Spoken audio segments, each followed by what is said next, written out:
नमस्कार, सियासी गलियारा देख रहे हैं आप। आपके साथ मैं हूं साकिब सुमन। सियासी गलियारे में एक बार फिर से आपको बताएंगे कि आखिर प्रदेश में सियासत के लिहाज से अपडेट क्या क्या सामने आए हैं। आज आपको फिर से बड़ौदा की एक एक खबर से रूबरू कराएंगे, क्योंकि पॉलिटिकल सरगर्मी बड़ौदा ने बहुत ज्यादा बढ़ा दी है और हर राजनीतिक दल के, चाहे वो बड़े नेता हों या फिर छोटे नेता हों, सबके जुबान पर बड़ौदा है। सबका केंद्र बिंदु अगर कोई है तो वो बड़ौदा है। सब पहुंच बड़ौदा रहे हैं, या अगर बड़ौदा में नहीं है तो बयान बड़ौदा को लेकर जरूर दे रहे हैं। इसलिए बड़ौदा इस वक्त सिर्फ एक सीट पर उपचुनाव है, लेकिन ये एक सीट हॉट सीट में तब्दील हो चुकी है, क्योंकि लगातार बड़ौदा को जीतने की, बड़ौदा फतेह करने की कोशिश तमाम राजनीतिक दलों की तरफ से की जा रही है। तो चलिए एक बार फिर से सियासी गलियारे के जरिए आपको लिए चलते हैं बड़ौदा, और वहां से बताएंगे कि आखिर क्या अपडेट वहां है और कितनी हॉटनेस, कितनी गर्माहट इस वक्त बड़ौदा सीट को लेकर के बढ़ चुकी है।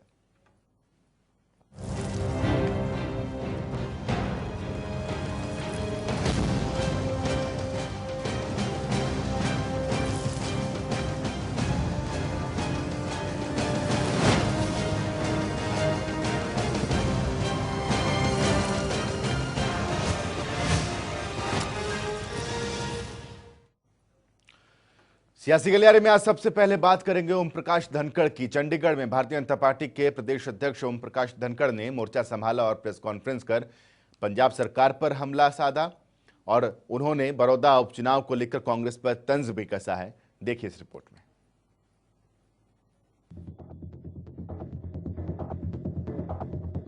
बीजेपी के प्रदेश अध्यक्ष ओपी धनखड़ ने चंडीगढ़ में प्रेस कॉन्फ्रेंस की और कई मुद्दों को जनता के सामने रखा। उन्होंने सबसे पहले पंजाब सरकार पर हमला बोला और कहा कि पंजाब में एक आंदोलन चल रहा था। आंदोलन को लेकर हर व्यक्ति कहता था, हमें अंदेशा है कि इसका कोई आधार नहीं है। पंजाब सरकार को एक संदेश देना चाहिए था जिससे किसानों का भरोसा बने।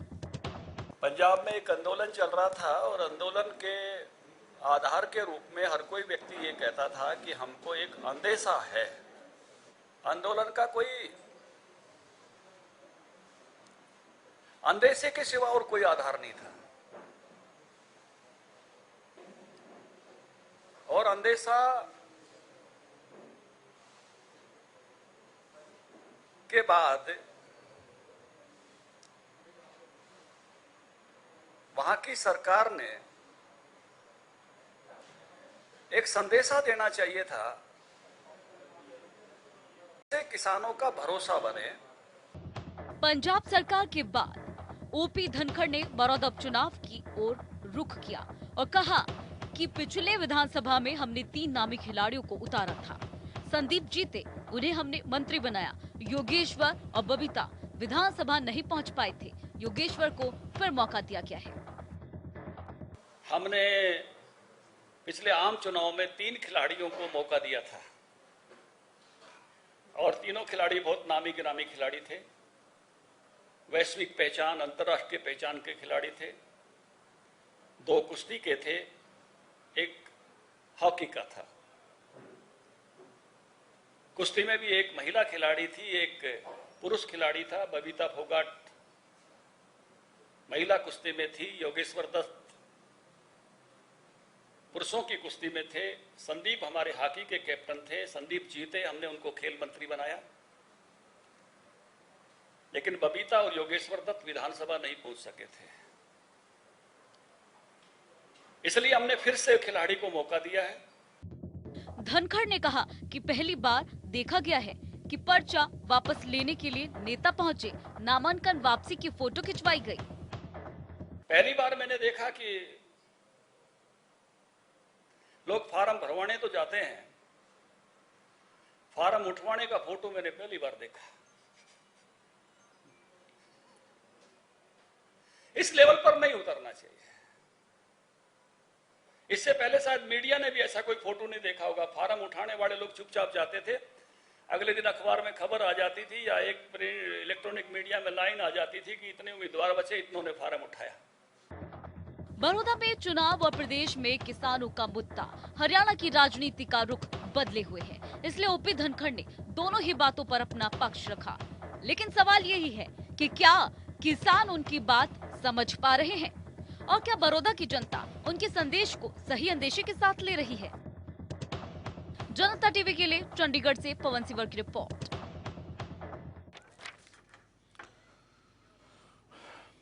इधर हरियाणा के कृषि मंत्री ने राजस्थान सरकार को आड़े हाथों लेते हुए पूरी सरकार को सजा देने की बात कही और कहा है कि बड़ौदा के परिणामों का असर सरकार पर नहीं बल्कि बड़ौदा पर पड़ेगा, विकास पर पड़ेगा।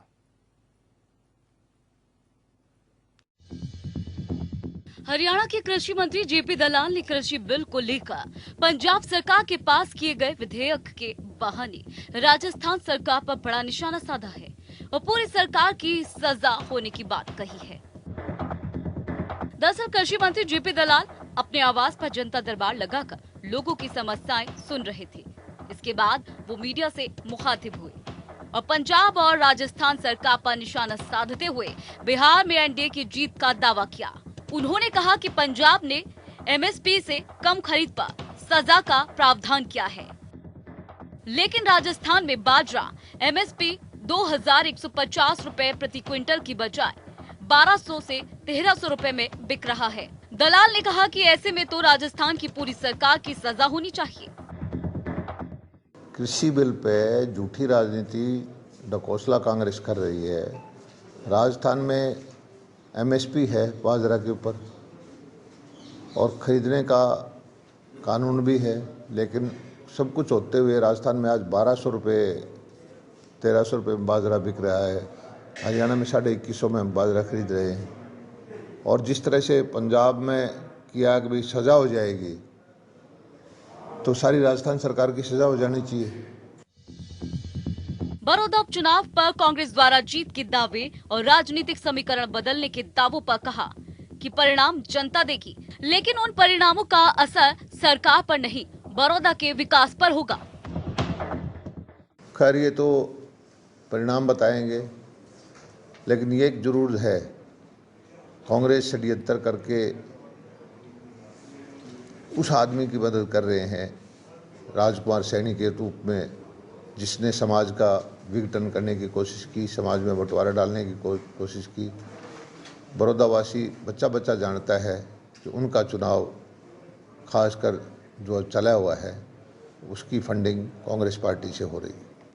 तो बड़ौदा जरूर बदल जाएगा, बाकी कोई समीकरण नहीं बदलेगा।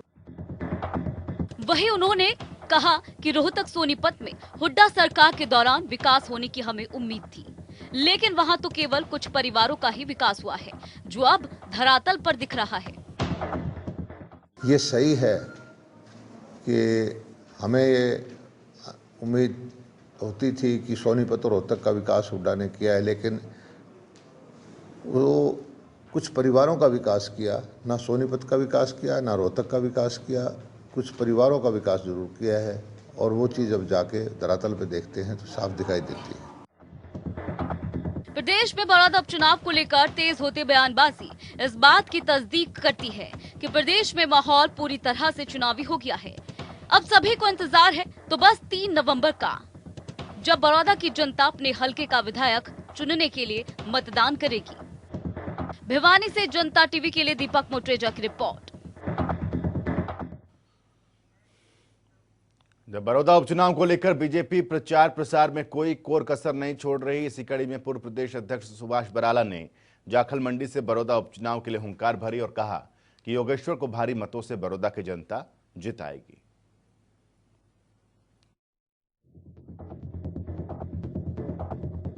बड़ौदा के रण में प्रचार प्रसार अब तेज हो चुका है। बीजेपी योगेश्वर दत्त के पक्ष में माहौल बनाने का कोई मौका नहीं छोड़ना चाहती, क्योंकि बीजेपी के सामने बड़ौदा का सूखा मिटाने और पहली बार बड़ौदा में कमल खिलाने की चुनौती है। और इसी कड़ी में योगेश्वर दत्त के पक्ष में माहौल बनाने के लिए बीजेपी के पूर्व प्रदेश अध्यक्ष सुभाष बराला ने बड़ौदा उपचुनाव को लेकर कहा कि जनता विकास के मुद्दों पर मतदान कर योगेश्वर को विजयी बनाएगी। जो विकास के काम पूरे हरियाणा प्रदेश में पिछले 6 साल में हुए हैं, वहाँ की जनता उन विकास के कामों की साझीदार बनना चाहती है, बड़ौदा का विकास चाहती है। इसलिए लोग वहाँ भारतीय जनता पार्टी के कैंडिडेट और गठबंधन के कैंडिडेट योगेश्वर दत्त को जिताने वाले हैं। साथ ही उन्होंने कहा कि हल्के की जनता विकास चाहती है, इसलिए बड़ौदा की जनता इस उपचुनाव में गठबंधन के उम्मीदवार को विजयी बनाने का मन बना चुकी है। देखिए, बड़ौदा का जो चुनाव है वहाँ के क्षेत्र की जनता जो भारतीय जनता पार्टी और हमारी जननायक जनता पार्टी गठबंधन की सरकार है, मुख्यमंत्री मनोहर लाल जी के नेतृत्व में भविष्य में उसके साथ चलने का मन वहाँ की जनता बना रही है। सुभाष बराला ने यह भी कहा कि बीजेपी जेजेपी गठबंधन की सरकार तेजी से विकास कार्य करवा रही है और नए नए कल्याणकारी योजनाओं को धरातल पर लाने का काम कर रही है। दोनों पार्टियों के गठबंधन पर प्रदेश भर में समर्थन मिल रहा है। इसका परिणाम जल्द ही बड़ौदा चुनाव परिणाम के रूप में देखने को मिलेगा। देखिए, बड़ौदा का जो चुनाव है वहाँ के क्षेत्र की जनता जो भारतीय जनता पार्टी और हमारी जननायक जनता पार्टी गठबंधन की सरकार है, मुख्यमंत्री मनोहर लाल जी के नेतृत्व में भविष्य में उसके साथ चलने का मन वहाँ की जनता बना रही है। जो विकास के काम पूरे हरियाणा प्रदेश में पिछले 6 साल में हुए हैं, वहाँ की जनता उन विकास के कामों की साझीदार बनना चाहती है, बड़ौदा का विकास चाहती है। इसलिए लोग वहाँ भारतीय जनता पार्टी के कैंडिडेट और गठबंधन के कैंडिडेट योगेश्वर दत्त को जिताने वाले हैं। बड़ौदा के रण में बीजेपी ने एक बार फिर योगेश्वर दत्त को मौका दिया है। योगेश्वर चाहेंगे कि इस बार कमल जरूर खिलाएं और उनके इस कोशिश में बीजेपी के तमाम नेता उनका साथ दे रहे हैं और ऐसा ही कुछ सुभाष बराला से भी देखा गया। जनता टीवी के लिए जाखल मंडी से पवन अरोड़ा की रिपोर्ट। बड़ौदा उपचुनाव को लेकर रामविलास शर्मा ने प्रेस कॉन्फ्रेंस की और उपचुनाव में जीत का दम भरा, साथ ही कांग्रेस को आड़े हाथों भी लिया।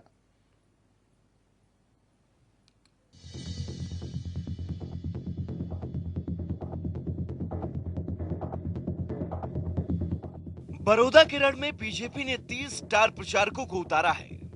नेताओं, विधायकों, मंत्रियों समेत पूर्व मंत्री भी इस फहरिस्त में शामिल हैं और एक एक कर सभी बड़ौदा की जनता के बीच पहुंच रहे हैं। बीजेपी की जीत का दम भर रहे हैं, लोगों को बीजेपी के कराए गए विकास कार्यों के बारे में बता रहे हैं। इसी कड़ी में पूर्व मंत्री रामविलास शर्मा भी बड़ौदा पहुंचे और बीजेपी की जीत का दम भरते हुए कहा कि लड़ाई बड़ौदा की नहीं, ये हरियाणा की लड़ाई है।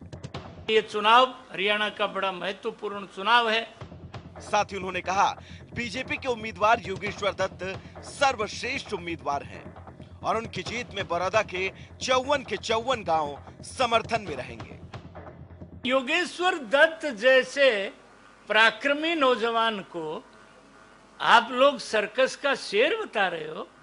जिस आदमी ने 5 करोड़ की राशि अपने सामने जो लड़ने वाला आदमी है, जिसकी डेथ हो गई है, उसको देना ये देश के लिए बहुत बड़ी बात थी। चुनावी माहौल में विपक्ष पर तंज न कसा जाए, ऐसा कहां हो सकता है।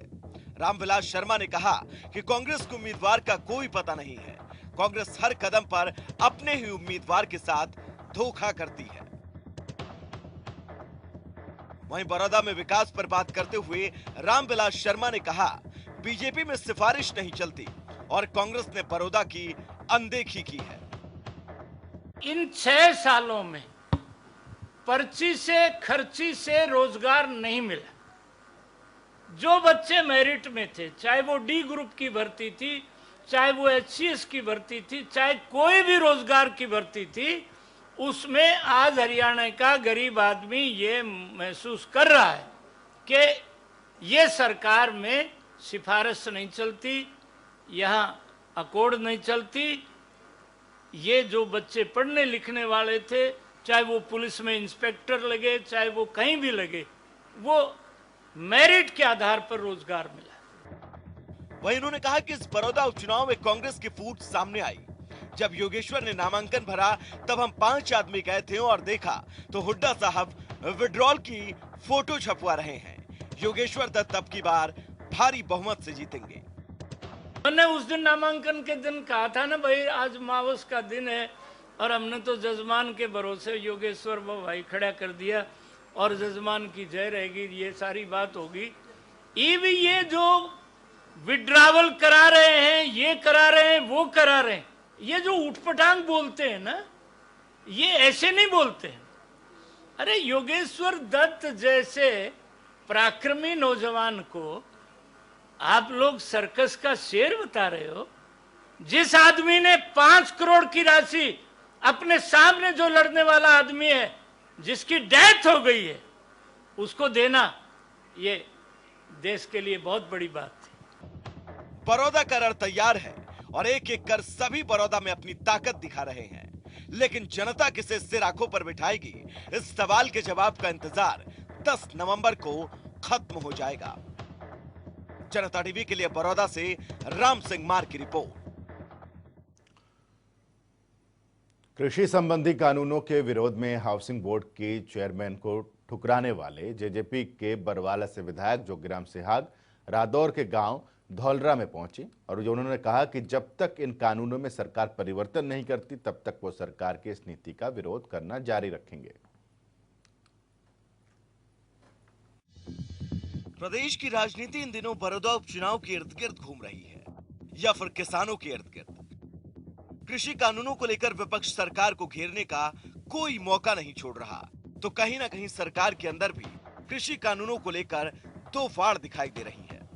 कृषि संबंधी कानूनों के विरोध में हाउसिंग बोर्ड की चेयरमैन को ठुकराने वाले जननायक जनता पार्टी के बरवाला से विधायक जोगीराम सिहाग रादौर के गांव धौलरा में पहुंचे, जहां जोगीराम सिहाग ने कई मुद्दों पर बेबाकी से बातचीत की। कृषि संबंधी कानूनों पर बातचीत करते हुए उन्होंने कहा कि जो पास किए गए कानून किसान विरोधी हैं। प्रदेश में सबसे पहले विधायक के तौर पर उन्होंने सरकार के पारित किए गए कानूनों का जोरदार विरोध किया। जब से ये विधेयक आए हैं, मैं इस विधेयकों के खिलाफ रहा हूँ और आज भी पूर्ण रूप से खिलाफ हूँ।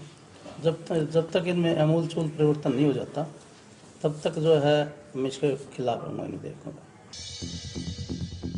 उन्होंने कहा कि जब तक इन कानूनों में सरकार परिवर्तन नहीं करती तब तक उनका सरकार की इस नीति का विरोध जारी रहेगा। जब ये हो जाएगा कि हमने जो है एमएसपी भी मिलेगा, हमारा माल भी बिकेगा समय पे और हमें पेमेंट भी समय पर होगी, उसकी गारंटी हो जाएगी, फिर मतलब जो है मैं सरकार के साथ संवाद में लाऊंगा इन विधेयकों, नहीं तब तक मैं विरोध में। जेजेपी विधायक राम कुमार गौतम पर निशाना साधते हुए उन्होंने कहा, जेजेपी के किसी विधायक की सरकार में अनदेखी नहीं हो रही। कुछ लोग मंत्री पद की लालसा लेकर चल रहे हैं, लेकिन सरकार में केवल 14 मंत्री बन सकते हैं, जबकि 12 मंत्री पहले से हैं। सबको मंत्री पद नहीं मिल सकता। दादा गौतम जी बार बार किस चीज को उठा रहे हैं? वो तो यही उठा रहे हैं ना, आपको मुझे मंत्री नहीं बनाया, या सारे के सारे जो है दुष्यंत जी के पास महकमे हैं, किसी न किसी के पास तो होंगे। सरकार में एक लिमिट है, 14 मंत्री से फालतू बढ़ नहीं सकते, 12 बने हुए हैं, तो किसको बनाएंगे? मैं ये कहता हूँ मेरा को मंत्री नहीं बनाया, मैं इसलिए नाराज हूँ। ये तो मुख्यमंत्री का अधिकार क्षेत्र है, वो अपनी टीम में किस किस को शामिल करना चाहता है। मुख्यमंत्री ने जो ठीक लगे वो करे। अब मैं मेरे लिए लड़ाई लड़ूँ, मैं मेरे लिए कहूँ मुझे मंत्री बनाओ, मुझे ये करो, वो तो मेरी अपने लिए होगी ना। तो इसलिए मैं नहीं मानता कि किसी भी विधायक का, जेजेपी और बीजेपी के किसी विधायक का, उसके हल्के के कामों में किसी प्रकार की रुकावट हो। प्रदेश सरकार द्वारा बरवाला से जाजपा विधायक जोगीराम सिहाग को हरियाणा आवास बोर्ड का चेयरमैन नवनियुक्त किया गया, मगर सिहाग ने यह पद लेने से साफ मना कर दिया। हालांकि उन्होंने पद न लेने की वजह कृषि कानून बताई, पर इसको पार्टी में उनके बगावती सुर के रूप में देखा जा रहा है, क्योंकि लगातार जोगीराम सिहाग कृषि कानूनों को लेकर सरकार के खिलाफ हैं। जनता टीवी के लिए रादौर से कुलदीप सैनी की रिपोर्ट।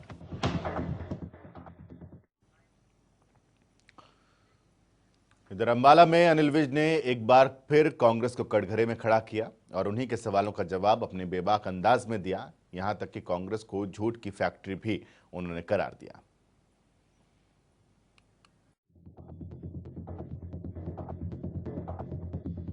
हरियाणा का बड़ौदा उपचुनाव इन दिनों सुर्खियों में है।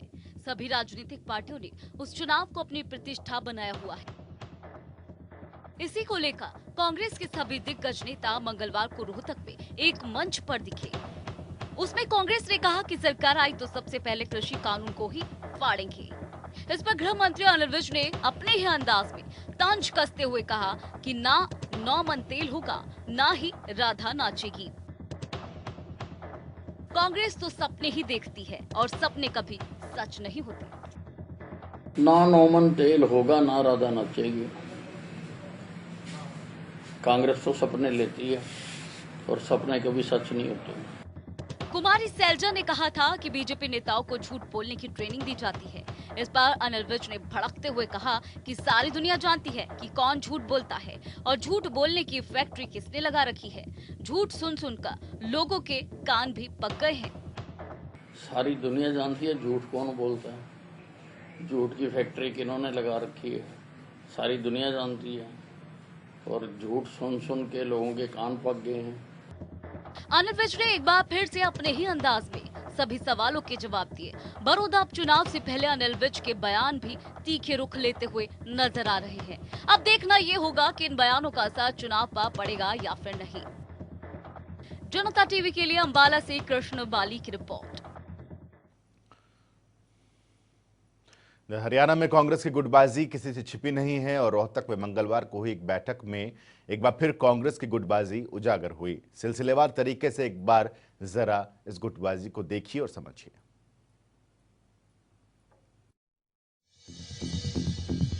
कांग्रेस और कांग्रेस में गुटबाजी का दौर लंबे अरसे से चला आ रहा है। बड़ौदा उपचुनाव में उम्मीदवारों के चयन के दौरान भी कांग्रेस के अंदर की गुटबाजी किसी से छुपी नहीं है और एक बार फिर रोहतक में मंगलवार को हुई कांग्रेस की मीटिंग में आपसी मतभेद की खबरें सामने आई। उम्मीदवार घोषित करने में हुई देरी के मुद्दे पर विधायक गीता भुक्कल और विधायक जयवीर वाल्मीकि ने कांग्रेस की गुटबाजी को जग जाहिर कर दिया। दरअसल सूत्र बताते हैं कि ये पूरा सिलसिला शुरू हुआ कैंडिडेट के समर्थन से।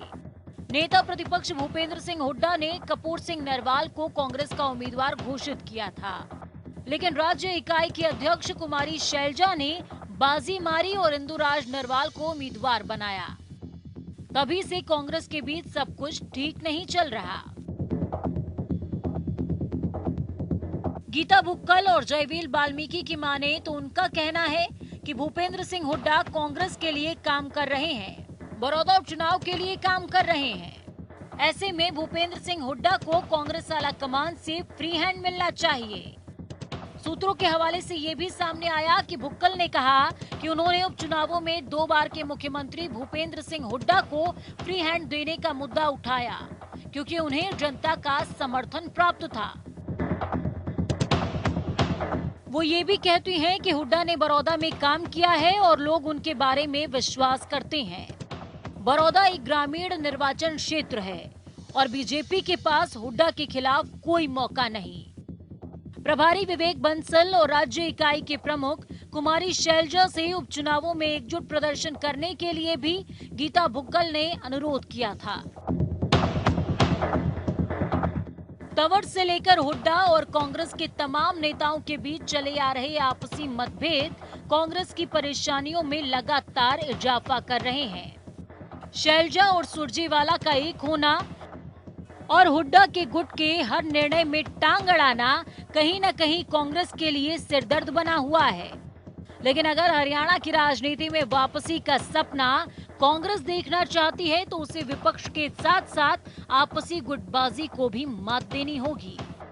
ब्यूरो रिपोर्ट, जनता टीवी।